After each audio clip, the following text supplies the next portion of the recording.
Okay, good morning, men. Right, I'll do a little video, right, on being a man. The reason that I'm doing this video is because to share the things that I've learned myself. So there's 4 things. I'm going to make it really simple, and you might think, tell me if it's simple. The thing is, there's answers, and when you know them, right, we go, oh yeah, nice one, right? But when you don't know them, it messes with your head and it messes with your emotions. So I'm going to give you 4 tips, right, to help men in their life experience. Right. You see a lot more of this for women than you do for men. Men would agree with that. Women would agree with that. Right? This is not about a competition, right? It's about being you within the place that we share. Alright. So you might have seen some supportive things by women saying, don't need a man, don't need I'm a strong woman. Great. They're not things to cheese you off, right? They're things that go, good for you, right? Because that's what you want as well. I'm not saying the same as me, right? And here's the man version. Alright. About yourself. I'm going to refer to myself from my own experience. This is not about, oh, I've done this and I've done that, right? I'm going to refer to my own experience to show you I know what I'm on about. But this is about you getting the right information to be able to make the little changes that are going to make a big difference in your life. Alright. Yourself, right? Yourself, whether it be your self-esteem, whether it be yourself physically as an individual. There's 2 things that are really going to help you out here, right, for the rest of your life. One is learning how to control your sex drive, right? Sex gets a lot of people in life into a lot of situations. Some of them are absolutely fantastic, right? Let's be honest, right? Men, I think more than women, right, have been played by sex and sex used as a tool over men for some time, right? Now women would say, you work with what you've got, and fair play, right? Though as a man, learn to control your sex drive. Learn to go without. I won't go too much into details. I decided to challenge myself. See how long I'll go without. Couple of years. Right.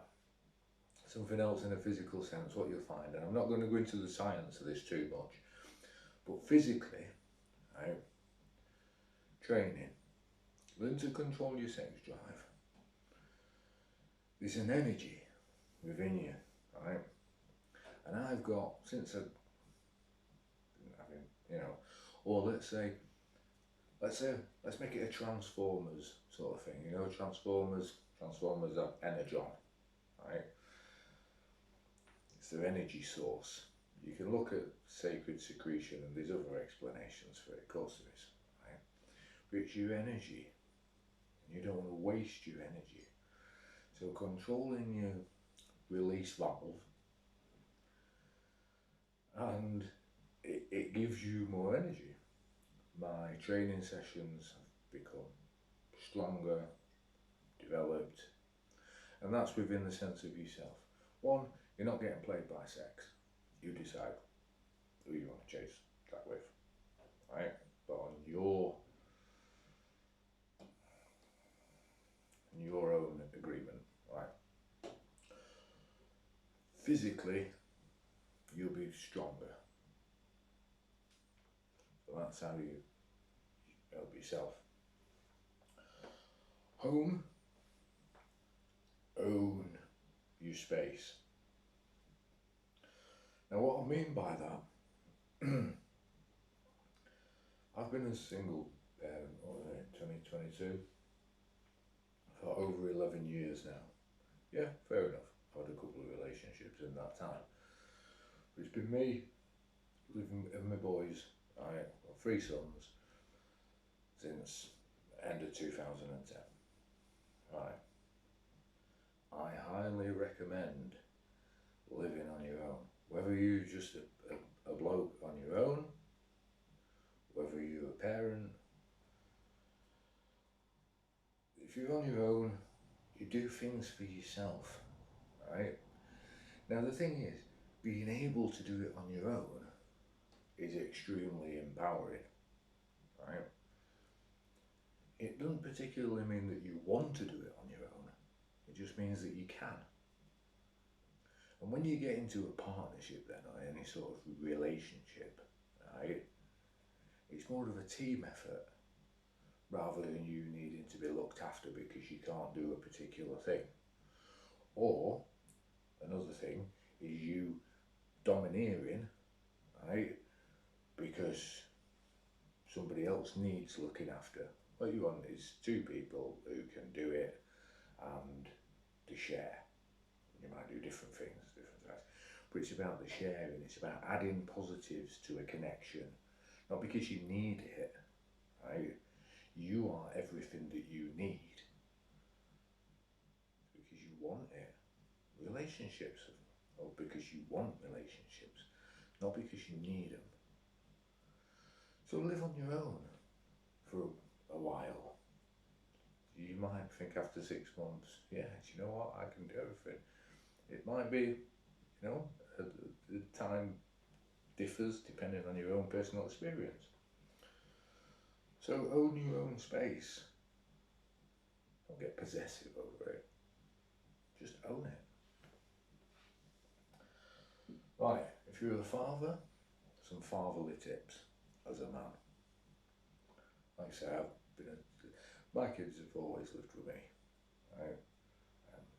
I worked in education, looked after a lot of other kids as well, supported a lot of other parents in different jobs, and from what the kids told me, you know, had a positive impact on their lives. And also my own 3 sons do particularly well. So I must know what I'm on about. Eh? Right, biggest tip as a parent, right, as a father as well, because if you look at the mother-father sort of perception of role, right, it through history, but we're dealing with different things, and you're on about you as a father, right? The biggest tip that I can give you that's worked for me throughout the years, right, at every stage, and I'm not saying I've always done this, I have raised my voice, but you raise your voice as a tool, as maybe, ooh, you know, not in anger, right? So work on, if you're not already very good at it, work on not raising your voice. This will help in relationships as well, right? Don't raise your voice. There's some people who like to get an emotional reaction, right, from you. So work really hard on not raising your voice. Even if you can, you know, if you're feeling a bit, work on not raising your voice. Speak to people normally. If somebody tries to get you to raise your voice or wind you up, they're not particularly there for your benefit. They're not there to do you any favours, right? So then you need to think about your relationship with that particular person, and is it good, or should you live on your own? Life, throughout life, problem solving. If there's a problem in any area, right? Try and figure out the solution. Don't just go straight to somebody else, or ask somebody else, or say, it's not my problem, right? Try and figure out a solution. Even if it's not your particular problem, but you see a problem, right? You don't have to go run and get involved, right? But just consider what the solution is to that problem.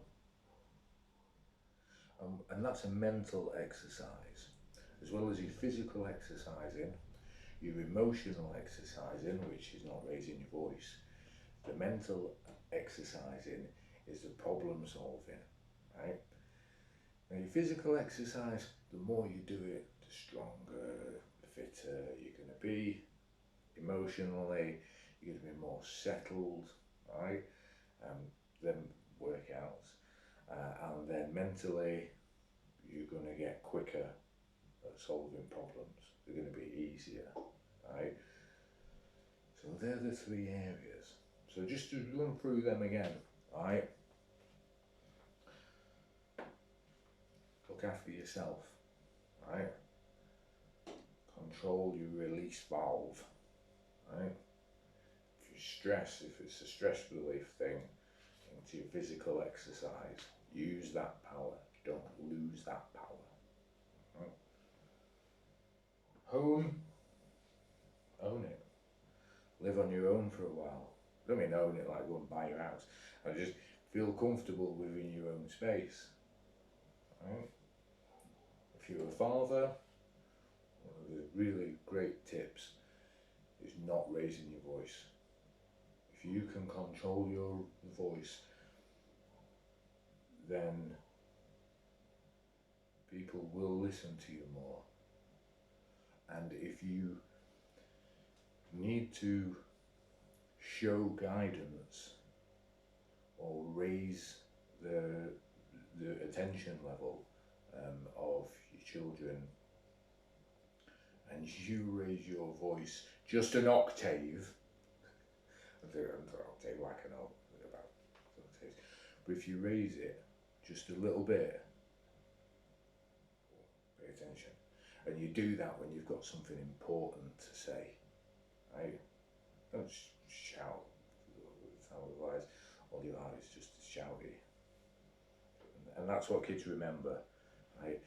When they think back to the childhood,